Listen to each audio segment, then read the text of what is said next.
Welcome everyone to our event today, Encounter Groups, a place to experience the magic, our interview with Terry Daly. Terry, thank you so much for joining us here today. Thanks, John. It's great to be with you. Well, it's lovely to have you, and a warm welcome to everyone who's joining us online. I can see that many of you are in the chat room. Yeah, we'll give you all a wave. So both Terry and I can see the chat room and pick up your comments and hopefully your questions so that we can have a bit of an interactive discussion for an hour tonight. If you're struggling to get in the chat room, Saz will pop her email in there. If you just click on it, it should open your email and send a message to Saz, and she'll help you get in. Yeah. So a warm welcome to everyone. Terry, to start our interview tonight, maybe I could, because we're all meeting online, I guess, maybe I could ask you to give us a sense of where you're located geographically.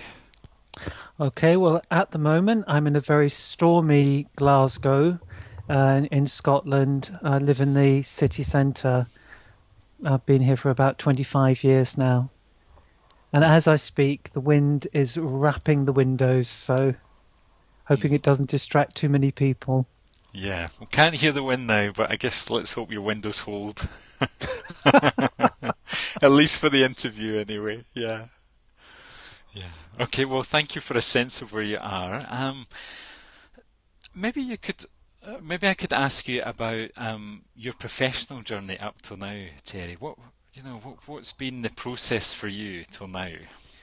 Well, without pulling on the cliche of the personal and the professional, my professional journey has definitely been, as a result, very personal. I think I'd mentioned to you that my first encounter group experience was when I was 14, and that had a major impact on what I decided to do with my professional life. So, in my early, actually, I think from 17, 18, I was looking for ways of being authentic, and I thought social work would be that way.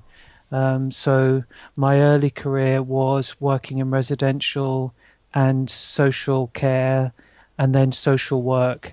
And in those days, back in the mid 80s, I believed that I would find the essence of encounter group and authenticity in those areas.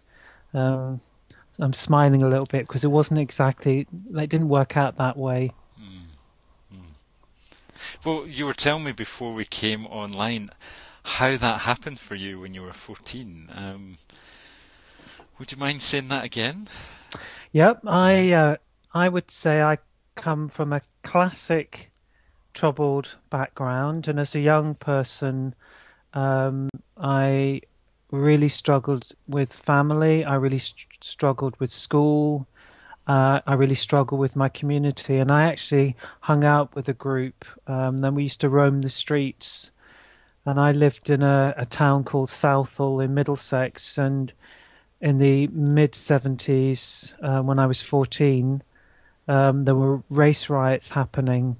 So I lived in a very turbulent time as a young person. And I can remember actually the day my first encounter group, I was truanting from school with three friends, and we were just wandering around Southall. Um, and this priest popped out of I suppose it was a presbytery in those days, and invited us in, saying, "There's this group happening. Do you want to join in?" And we were in those days. It was up for a laugh. Now we went in, and there was a group of about 25, 30 people in a relatively small room, sitting in a circle, and we were invited in. We sat down, and I can still remember. I'm 50 now. The impact that the group had on me. It was the first time that I witnessed people talking to each other in an honest and open way, and it blew me away. Mm, mm. So that was your first experience of the encounter group, and it was the genuineness, the honesty in the group that really took your breath away. What I remember most was I think there were probably five or six. They were called Mill Hill missionaries. They were Catholic students studying for the priesthood, but they were also Gestalt therapists. And it was how they were that most had an impact on me. And I can remember being really freaked out and really tense. And one of them just put his hand on my shoulder and he kept his hand on my shoulder for probably half an hour, didn't say anything to me, didn't push me, and it had a really calming effect on me. Um, I don't think I spoke up in that group at all, but he must have picked up what I was feeling, and it was. I think now, I mean, I've got all these theoretical terms like psychological contact and unconditional positive regard, but it was the first time I experienced something where somebody was offering me acceptance, and it was mind blowing. Without me realizing it, it had a major impact on me. Right. Wow. I mean, that sounds like a real significant experience to have, especially at that age. Wow. Yeah, yeah. Yeah. And then, luckily for me, I liked it. My friends thought it was weird and cleared off. I was invited back the following week, and then I stayed in the group. It met every Sunday afternoon for 2 years, and I stayed in the group, and there were about 20 of us. There were people from different faiths, different ages. We were talking about personal issues. We were talking about the race issues. We were talking about the conflicts between authority and people who didn't fit in. And I think I began what now I think of as a lifelong journey in that group. Mm. Yeah. Wow. So it's no wonder that that's a place where you're used to discussing these kind of issues, I guess. Not just Yes, yeah, therapeutic issues, but global yes. and societal issues. Yeah. Yeah, and I remember saying to you earlier on that I actually didn't know that wasn't normal. You know, I was so naive in those days. I thought everybody was talking like that. Um, so it was a real eye opener to me when I left Southall, left the group, and started my professional journey. And I think I was saying that I kept on looking for the quality of encounter in my professional world and was sadly disappointed. Yeah, it just wasn't there. Yeah, but I guess I really noticed that in our conversation before that you thought that kind of openness and congruence was a normal thing, and then when you went on to your training, professional training, you experienced something really different. Yeah, yeah, and social work, residential work. Actually, interestingly enough, I got very politically involved with organizations like CND, um, the lesbian and gay youth movement,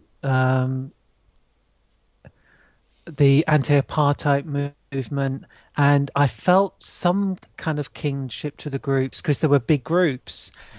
And yet I was amazed at what wasn't being said and the struggle to communicate and the power struggles and in these other groups. And I just thought that the same kind of connection would happen, and it rarely did actually. Yeah, it rarely did. Yeah, so it then became a bit of an elusive experience for you. Until we started to try and recreate the encounter groups, which I know when I was a coordinator of a lesbian and gay youth group in London, we experimented with the encounter group. We had some success, so it's like I began to pull my different worlds together: the political and the personal and the encounter. Yeah, so in the search for it, you were then having a go at creating that experience, I guess. Yes, Yeah, yes, yeah. Mm. and then you did connect with it more when you bumped into Dave Mearns, I guess, in your training. Yeah, I think when I think about the period from about 86 through to 90, what had the biggest impact on me was